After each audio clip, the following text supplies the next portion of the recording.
Out here on the northern plains, a man can spend 10 winters fixing his roof and still eat every meal across from an empty chair. Jonah Abel had decided to change that with a single sheet of paper, one name, one fare paid out of San Francisco, one promised bride called Miss Lee in the broker's careful hand.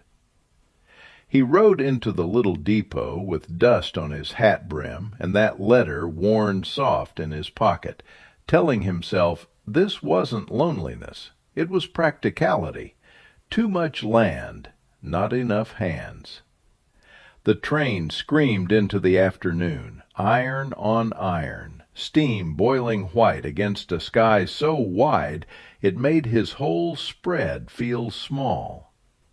A woman stepped down first, framed in the dark mouth of the passenger car, prairie dress the color of faded rose, back straight, black hair pinned neat.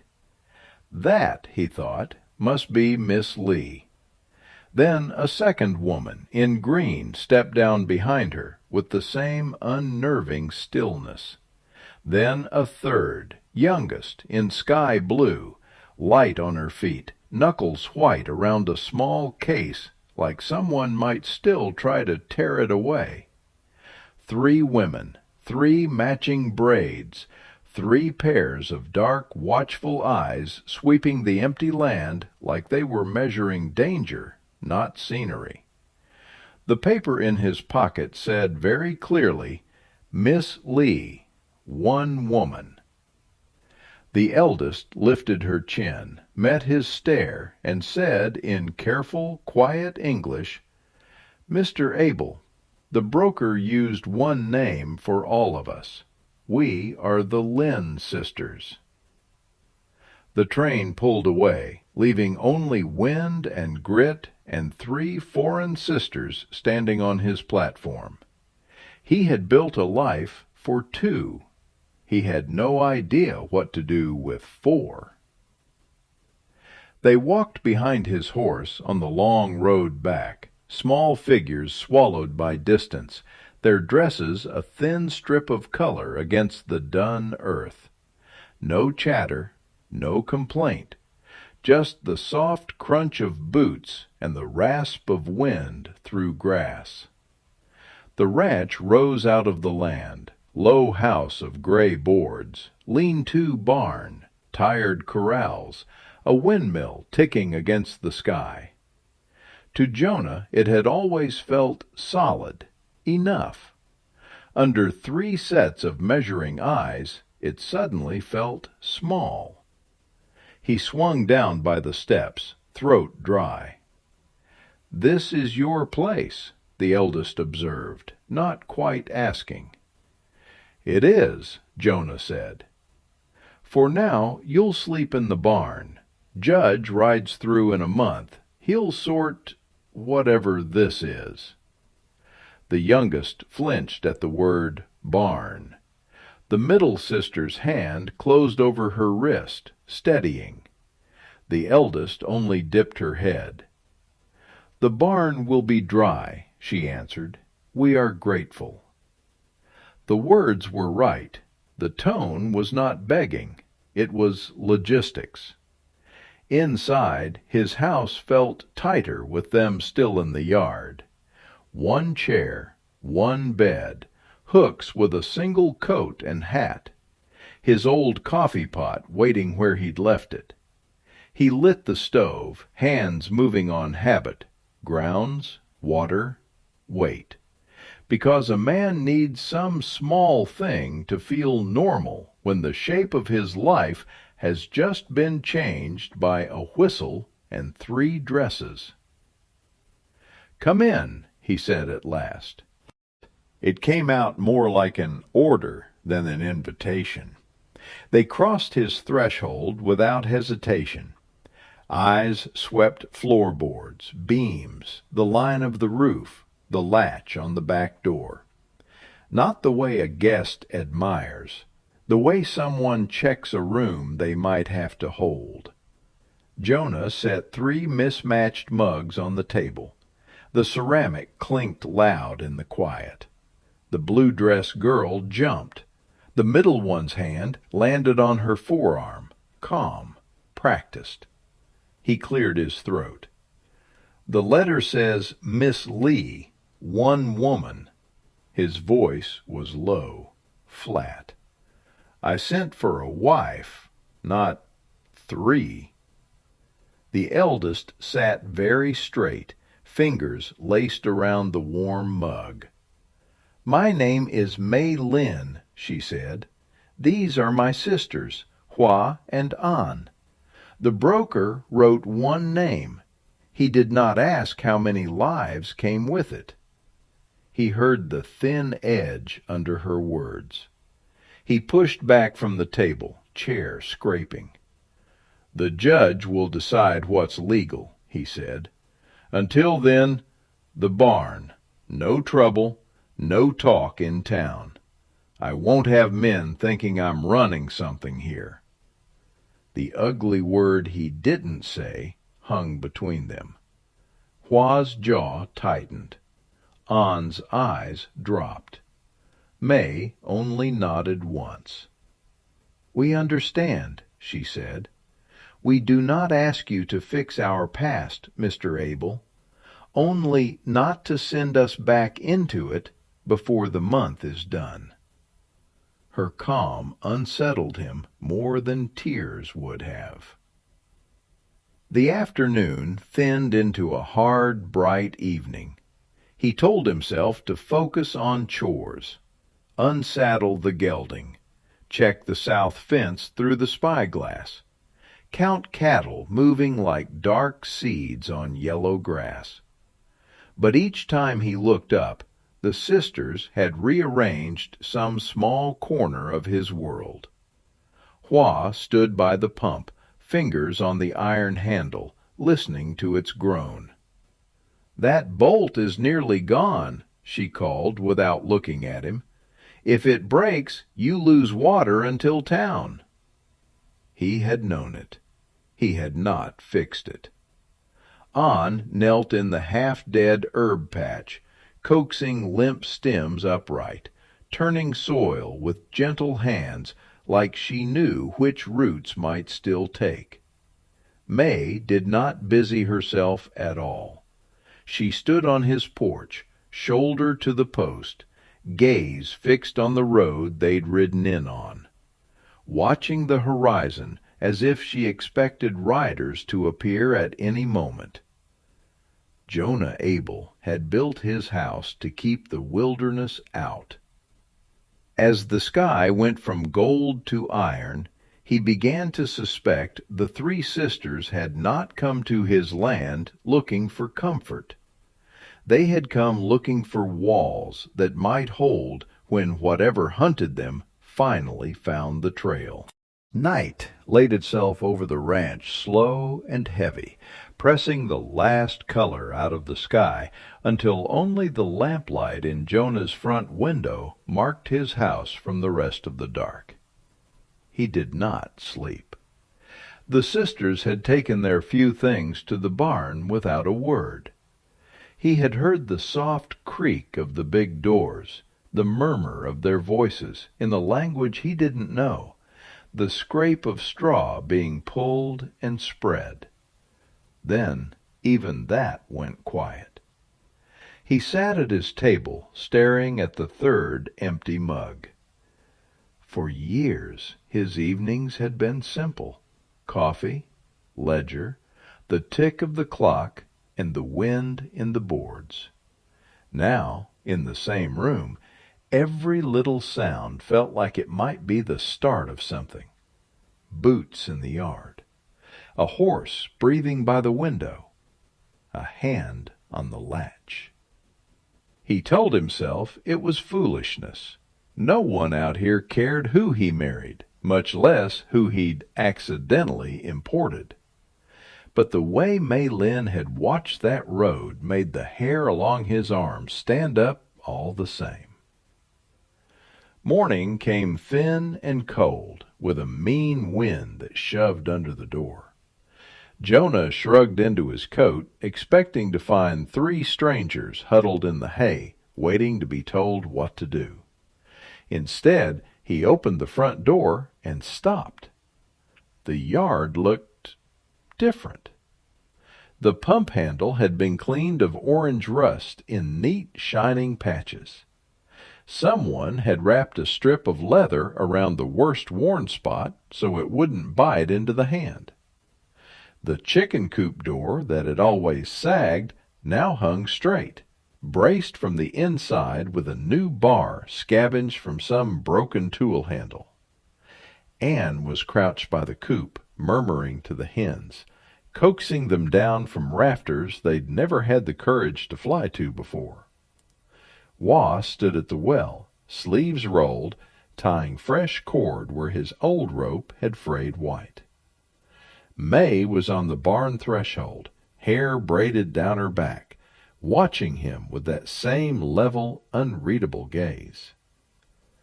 They did not look like guests. They looked like people who had begun, without asking, to live here. "You were up early," he said. It came out more like an accusation than he intended. "We are used to rising before the sun," Wah answered, not pausing in her knot. "In the city, the men who come for you often drink at night.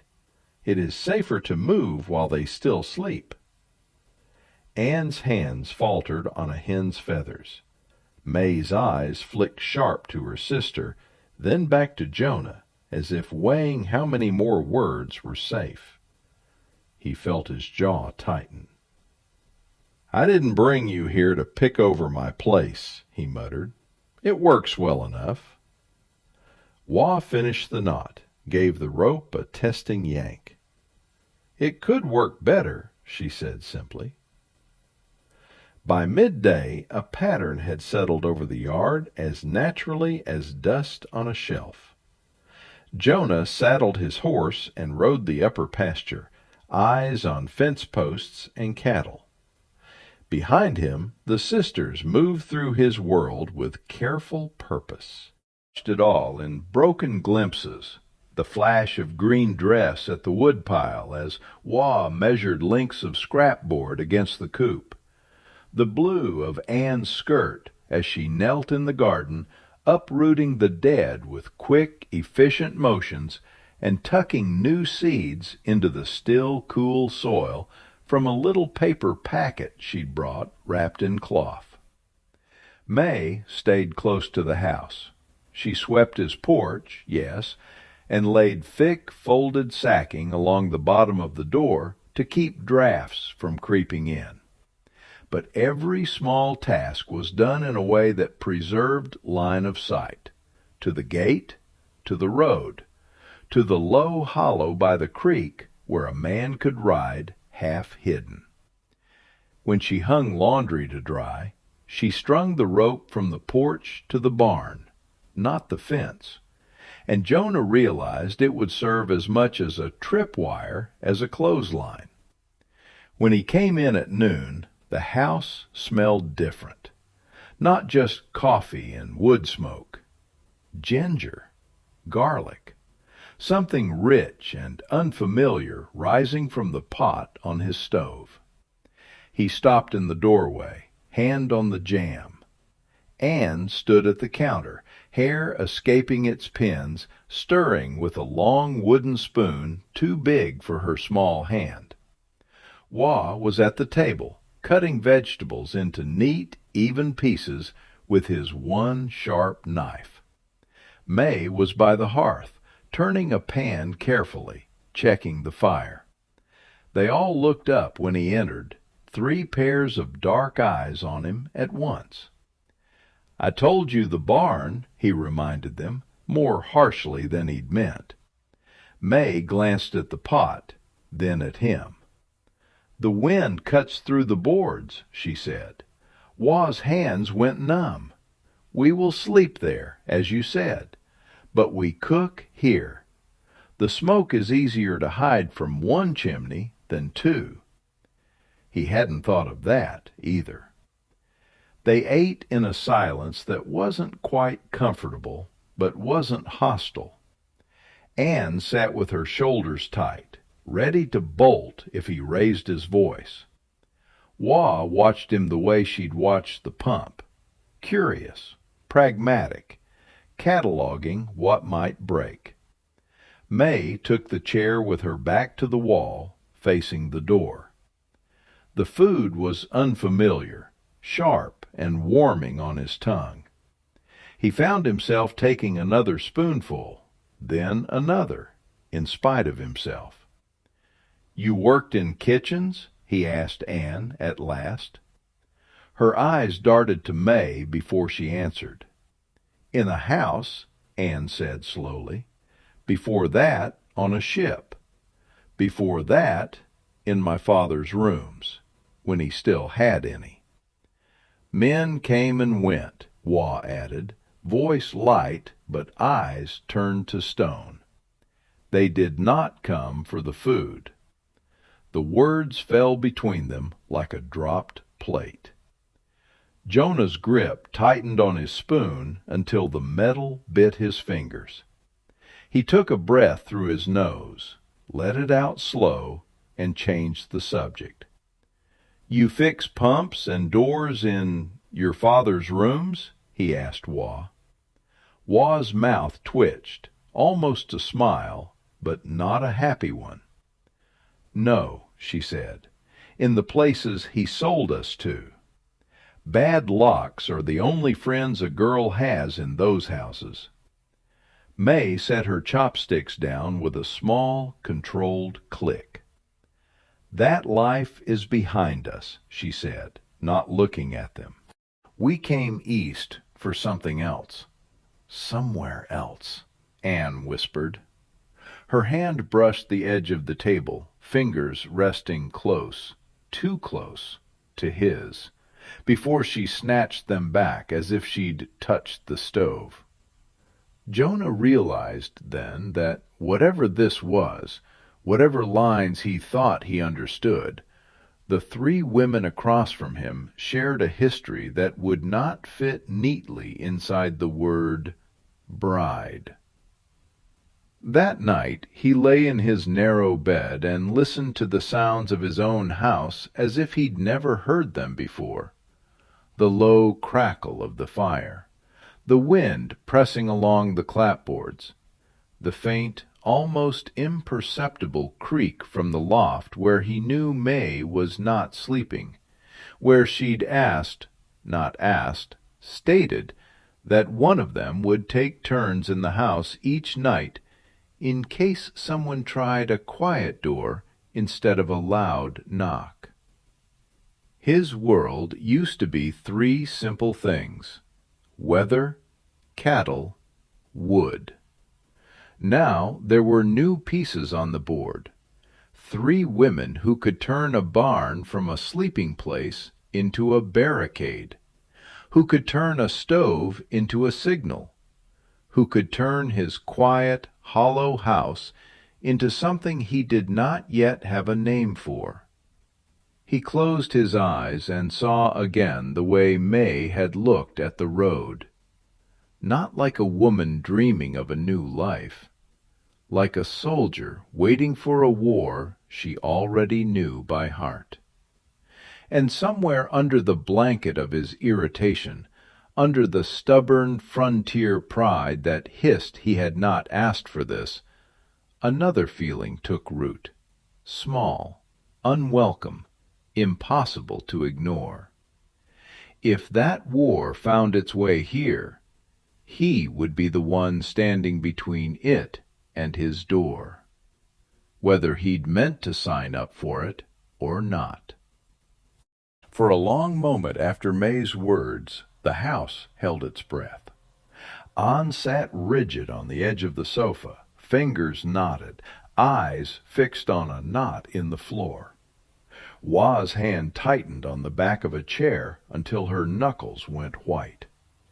May stood in the center of the room like a post driven into hard ground. "He is the man my father sold us to," she had said. The sentence hung in the air, sour and heavy. Jonah's anger went out like a snuffed candle, leaving something colder behind.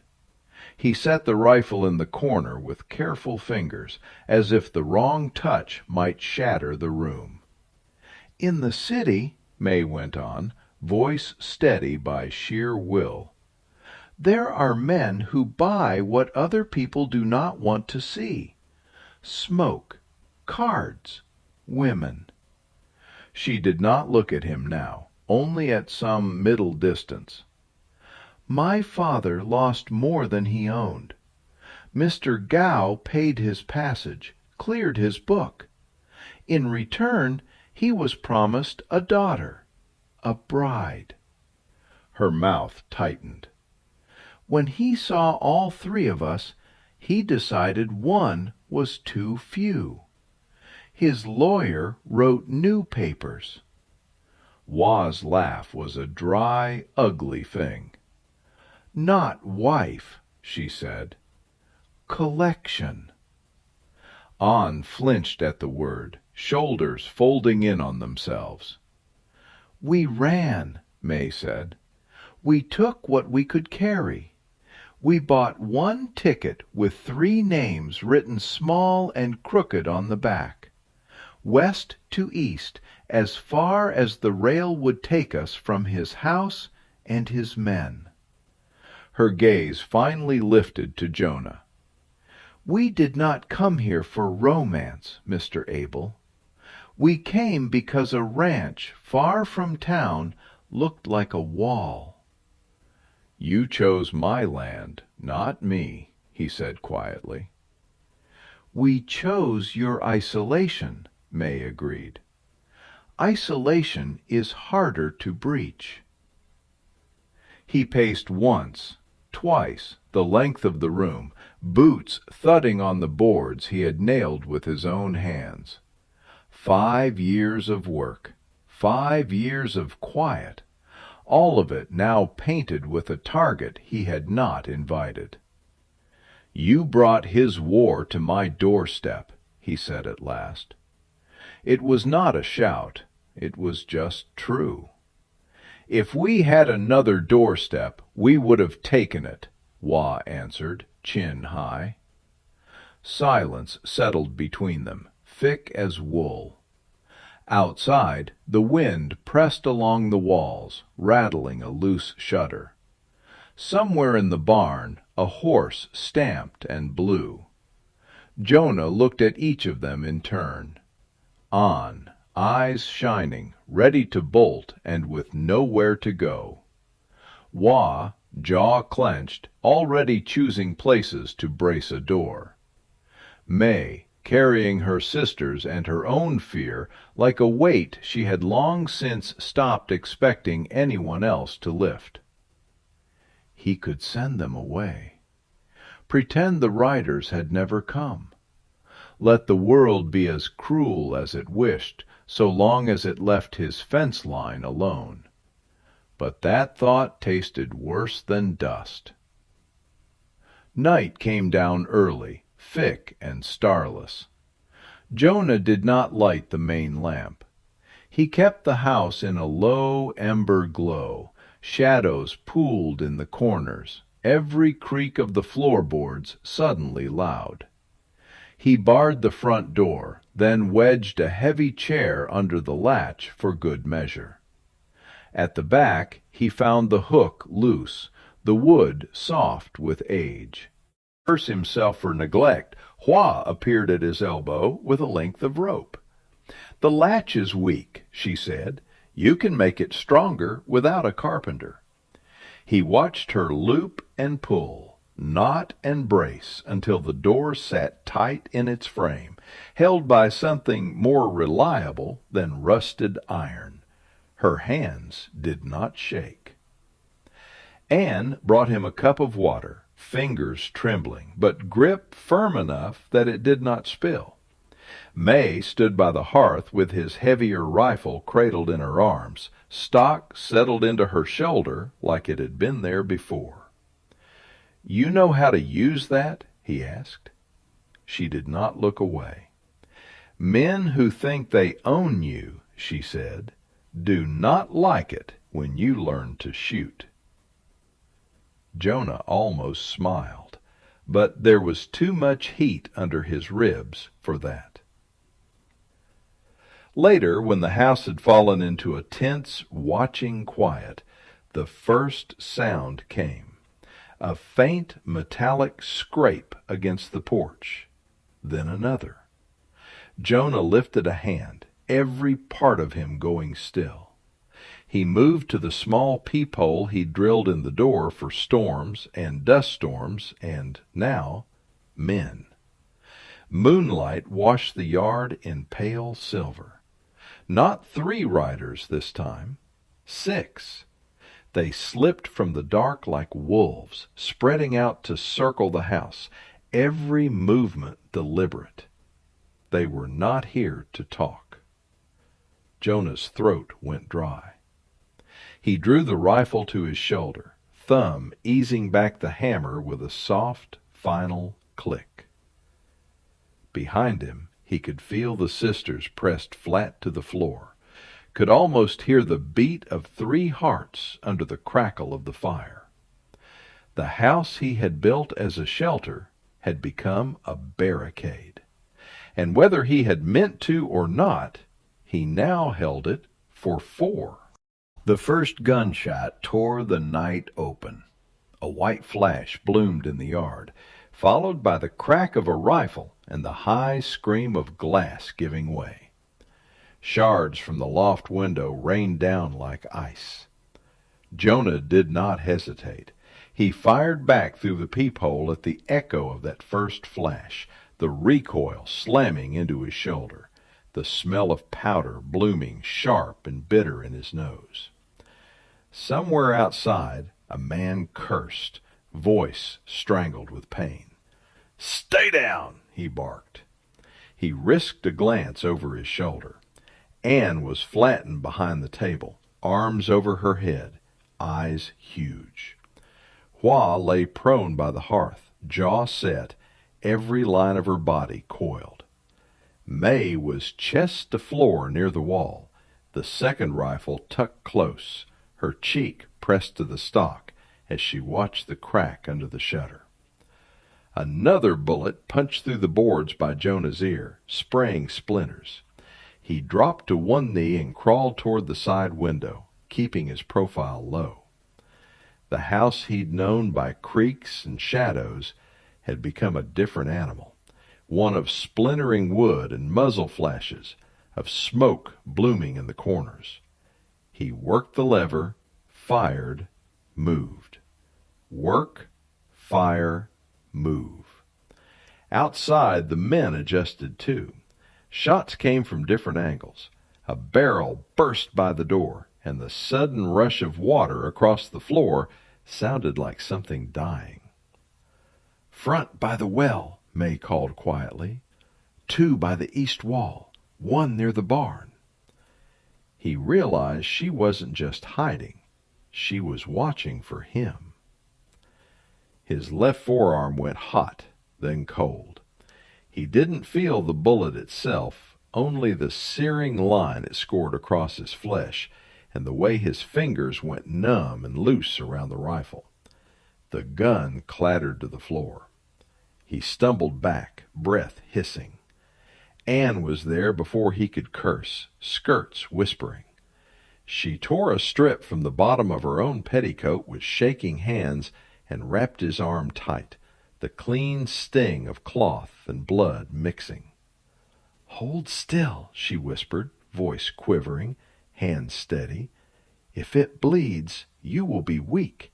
You cannot be weak." Over them, Hua's rifle cracked. Jonah looked up in time to see the middle sister's slim shoulders absorb the recoil, her eyes never leaving the narrow gap at the shutter's edge. "I see his leg," she said, "by the gate-post." She fired again. A yell snapped off outside. The 3 of them had become something else inside these 4 walls, a set of eyes, hands, and iron tempers he had not known he'd hired. The barrage slowed, then stopped. Silence poured into the gaps where noise had been, thick enough to choke on. Jonah eased himself into a chair, the bandage on his arm throbbing. The clock ticked like a hammer. Ash settled from the rafters in a soft gray veil. "They are not gone," May said from the main window. Her voice was flat. "They are waiting, changing shape." He stared at his house, the pocked walls, the broken glass glittering on the floor, the water spreading from the broken barrel. 5 years it had taken him to raise these boards, less than an hour to see them chewed and scarred. "You should have kept running," he said, the words rough with pain he hadn't planned to show. May turned from the shutter. Her face was gray with exhaustion, but her eyes burned. "There is no away from a man like Gao," she answered. "Running is not freedom. It is just a longer chain. We ran until we had no breath left. Then we chose this place." Her gaze moved over the wounded room, then back to him. "We chose a man who built his house out of this land and did not abandon it when it was hard," she said. "We did not know if you were good. We only knew you were strong. We gambled that strength on our lives." Jonah looked down at his blood seeping through On's linen. They had, in fact, already won that bet. The second attack came quieter. It started with a glow. Hua saw it first, the orange smear licking along the edge of a shutter. "Fire," she breathed. Jonah lurched to the crack, heart punching hard. One of Gao's men stood in the yard, arm swinging a lit torch toward the dried porch roof. Jonah lifted his rifle one-handed, fired. The man screamed. The torch fell, sputtering out in the dirt. For a moment, relief surged. Then a second torch sailed from the dark on the opposite side, a bright arc that landed inside the broken loft window and vanished.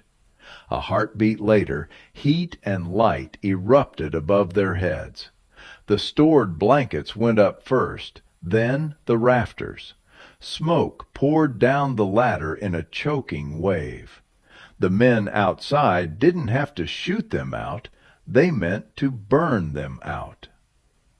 "The well!" Hua shouted, already moving. She yanked the back door open without waiting for permission and sprinted into the night with 2 buckets in hand, a small, fierce streak of green against the dark. "Stay low," Jonah coughed, dragging a heavy horse blanket from the chest. "You two, back!" May seized On's arm and pulled her clear as he climbed the ladder into the smoke. Heat slammed into him, clawing his lungs, licking at his eyebrows.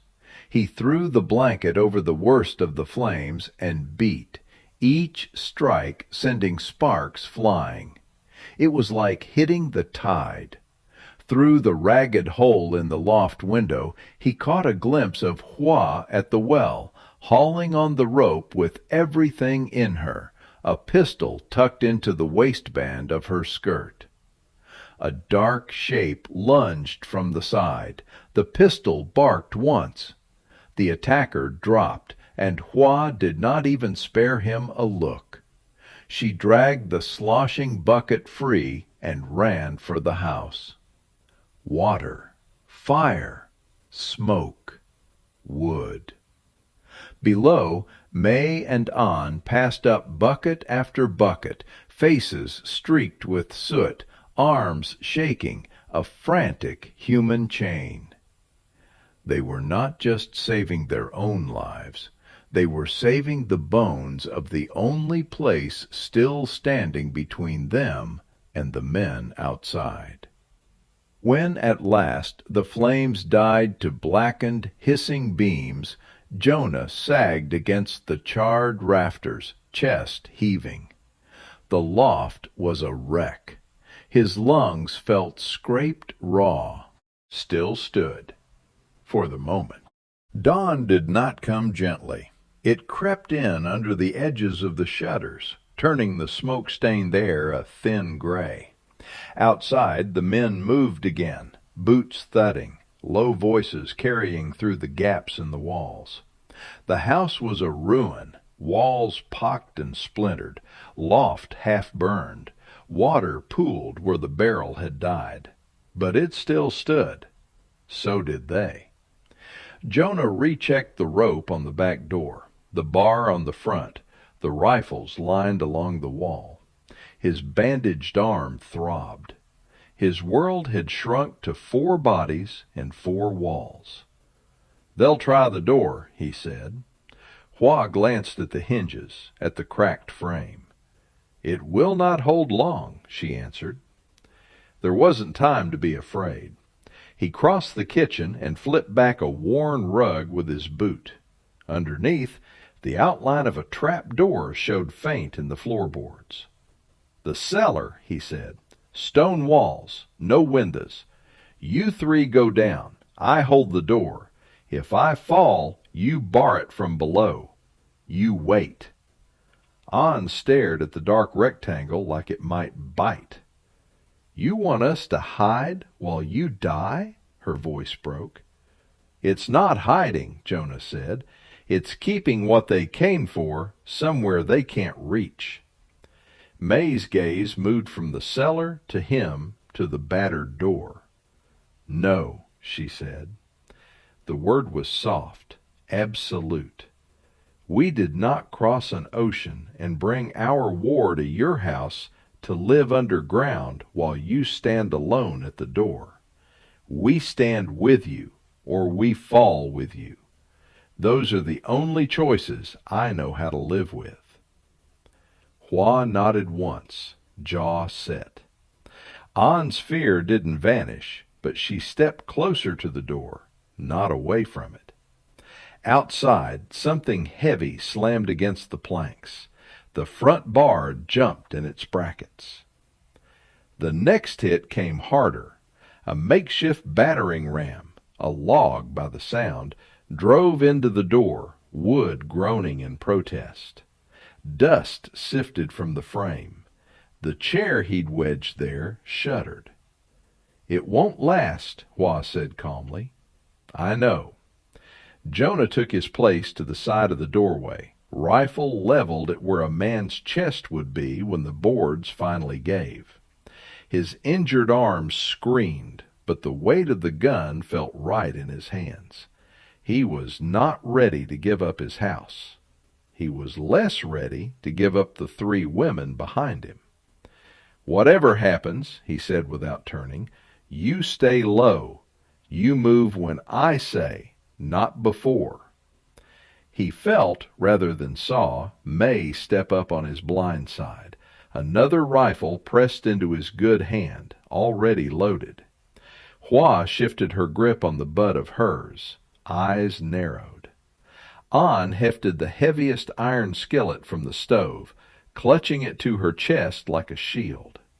They had chosen sides. So had he.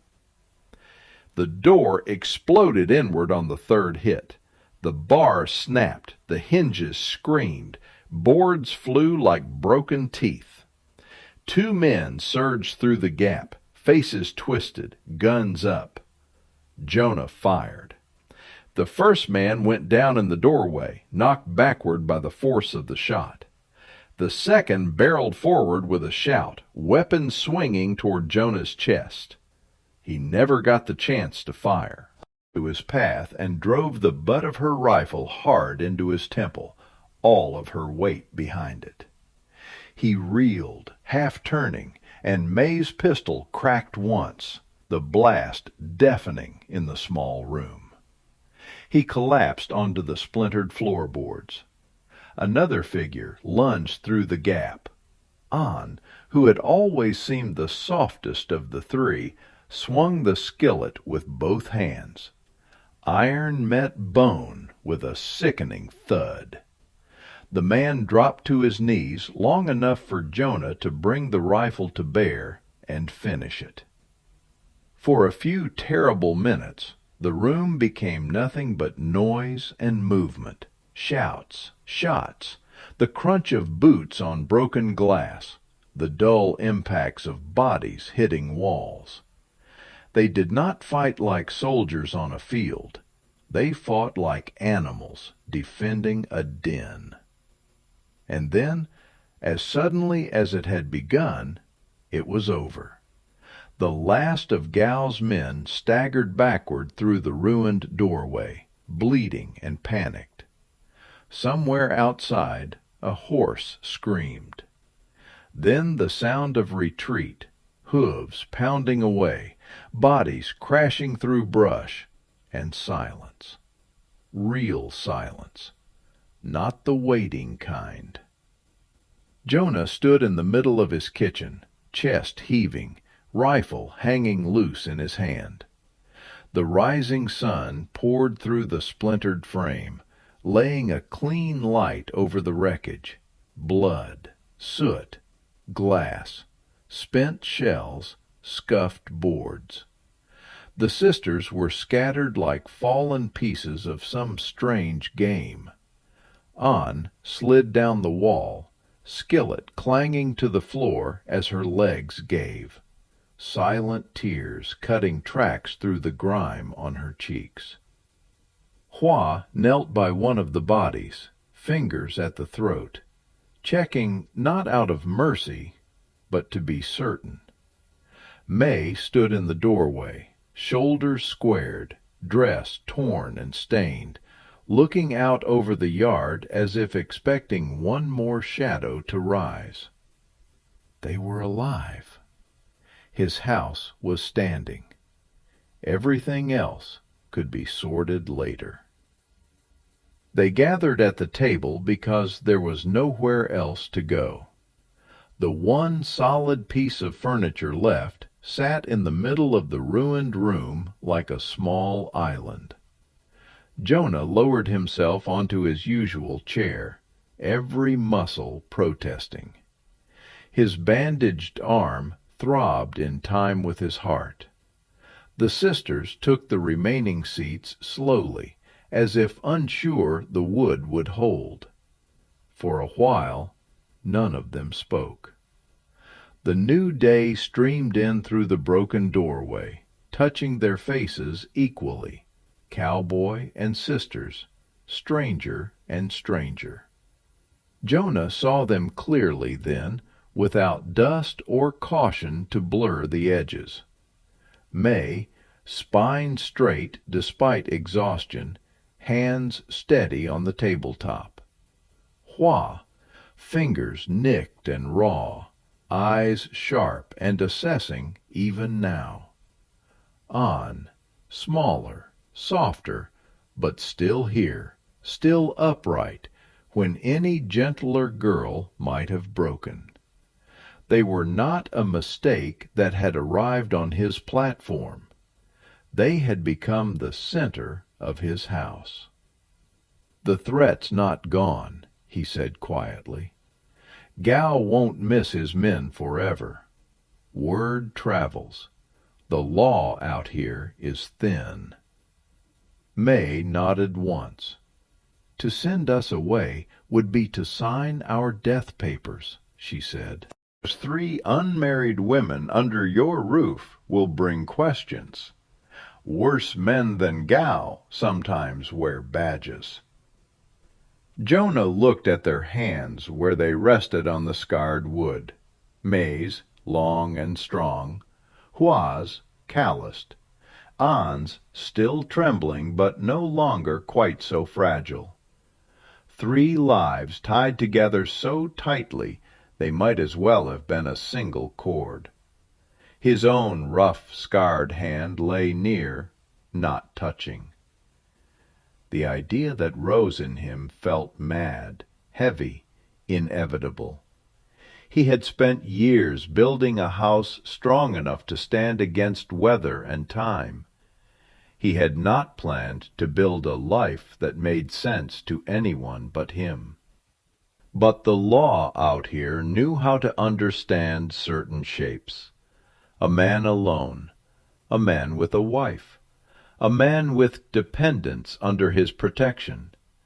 Very few structures could stand against a rich man's anger. A family, however strange, had the best chance. "I don't know yet how to make it right in every eye that will look at us," he said finally. "The judge, the town, whatever word Gao might send." He drew a breath, let it out slow, feeling the weight of his next words settle like stone.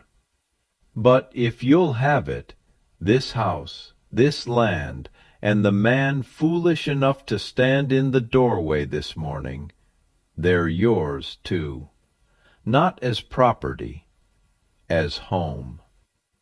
An's hand crept toward his on the table, stopping just shy of touching. Hua's eyes shone with something that was not quite tears. May's expression did not crack, but her fingers curled, ever so slightly, as if she were gripping the edge of solid ground after a long time in rough water. "We did not come here looking for a husband," May said. "We came looking for a place that would choose us back." Her gaze met his, steady and clear. "Maybe," she added softly, "we have found it." Outside, the wind moved through the ruined yard, whistling through broken boards and over trampled earth. Inside, 4 people sat at one battered table, bound together by blood, smoke, and a choice no one else would understand. The house would have to be rebuilt. So would the story people told about who lived in it. But for the first time since he'd stepped onto that train platform, Jonah Abel felt something settle inside him, solid and surprising. It wasn't peace, not yet. It was the beginning of belonging.